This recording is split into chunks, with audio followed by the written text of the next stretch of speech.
Irmãos e irmãs, estamos no 23º domingo do Tempo Comum, do ano B, o Evangelho de Marcos 7, 31 a 37, onde aparece essa belíssima expressão Efatá, que significa abre-te.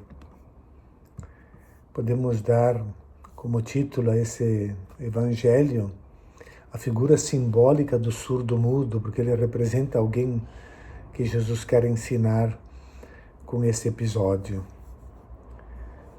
Nós estamos num texto exclusivo de Marcos. Não é dito explicitamente se esse surdo-mudo era judeu ou pagão. A região onde ocorre a cena é a Decápolis, no lado oriental do Mar da Galileia, região habitada por pagãos.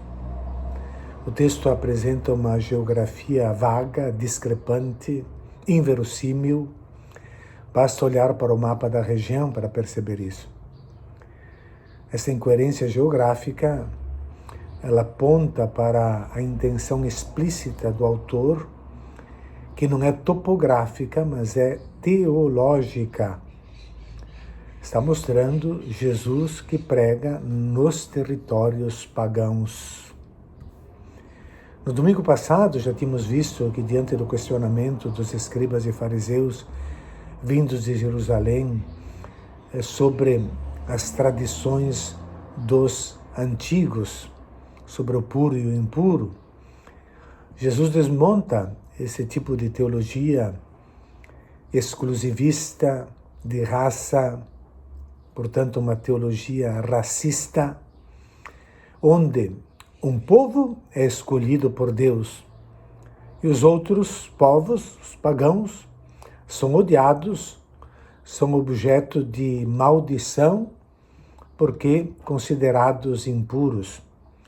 A região deles transformara uma tradição nascida para salvar a vida por motivos de higiene em um sistema ritual que se tornou o fundamento teológico da discriminação e do racismo exclusivista.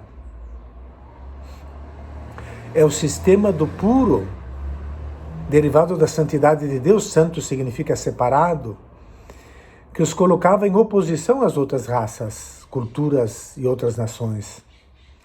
O contato com os outros povos os tornava impuros. Jesus mostra que para Deus não existe esse sistema religioso do puro e do impuro.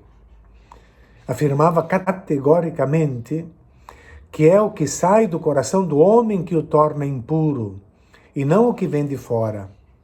Portanto, para Deus não existe discriminação de pessoas, raças, classes ou credos. Depois, Marcos nos leva junto com Jesus para a região de Tiro e Sidônia, mais ao norte, onde cura a filha da mulher cirofenícia, uma pagã.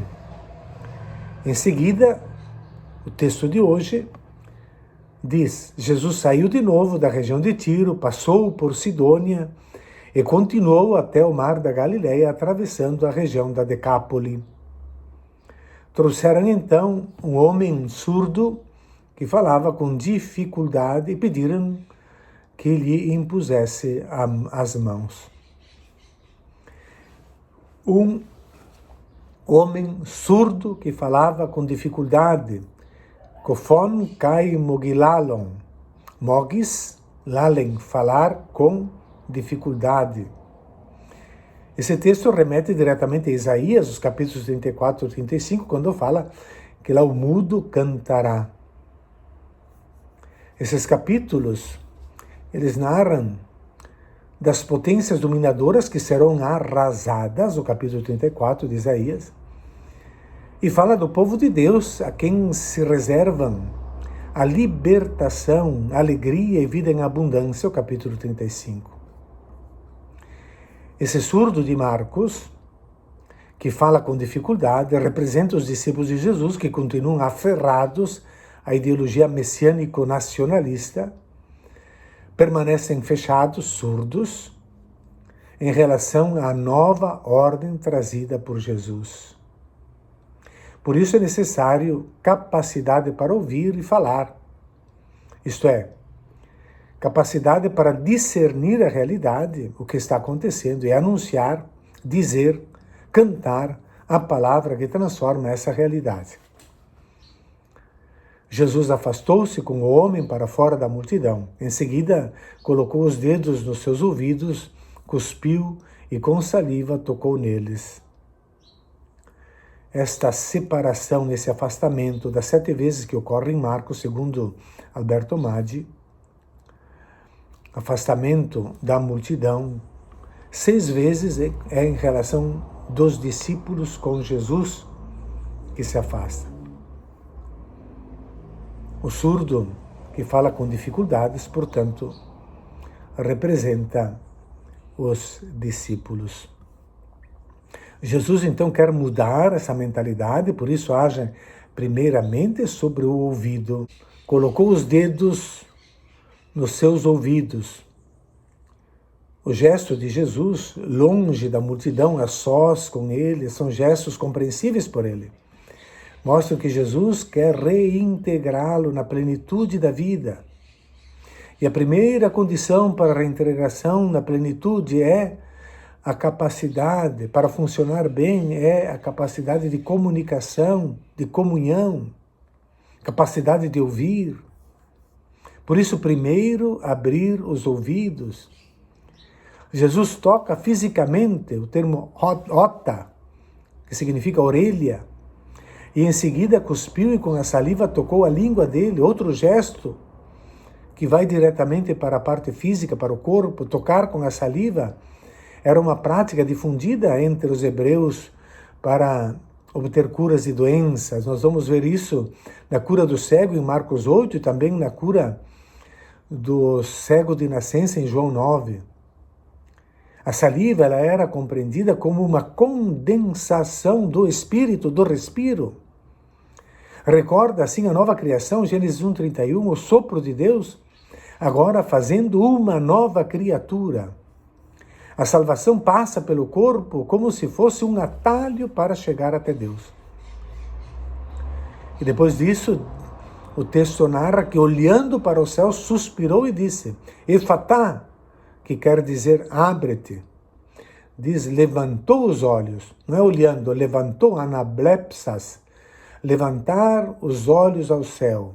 Não se trata de um rito, mas de um ato de oração para dirigir-se ao Pai, para confessar que todo o poder vem do céu. Entrou em comunicação com Deus, procurando um sinal da sua presença. Jesus sabia que pela força do Pai podia realizar a cura e com isso manifestar-se como um instrumento a serviço do Pai. Abre-te, o imperativo singular, não disse abri-vos, se referia aos ouvidos no plural, pois se trata de uma necessidade da pessoa. A pessoa precisa abrir-se e escutar. Abre-te, em aramaico, o dialeto de casa, para a língua mãe, para a raiz do ser humano. Abre-te, como se abre uma porta para o hóspede, como se abre uma janela ao céu, como se abre os braços ao amor. Abrir-se aos outros e a Deus, isto é o que Jesus está ensinando os discípulos.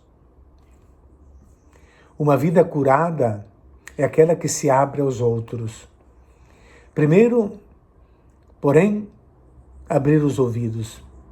Imediatamente esses ouvidos se abriram, sua língua se soltou e ele começou a falar sem dificuldade.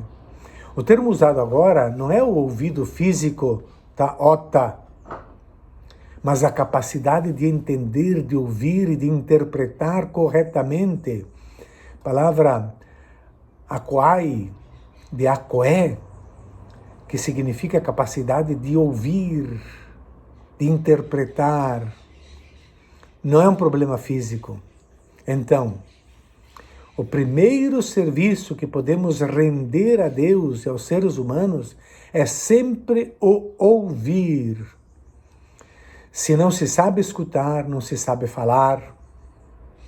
O surdo normalmente é mudo porque não ouve, não pode falar, perde a palavra ou fala sem tocar o coração de ninguém.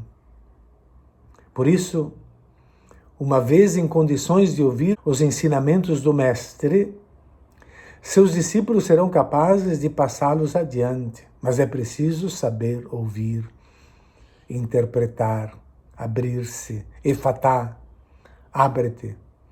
É a ordem que Jesus dá aos cristãos hoje.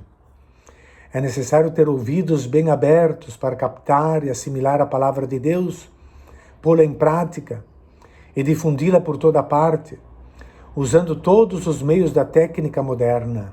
Só sabe falar quem sabe escutar. Aprende a falar quem sabe escutar. Esse é o dom que devemos pedir incansavelmente para o surdo mudo que habita em nós. Dai-nos, Senhor, como dizia na oração Salomão, um coração capaz de escutar. 1 Reis 3. Só assim saberemos discernir sobre o bem e sobre o mal.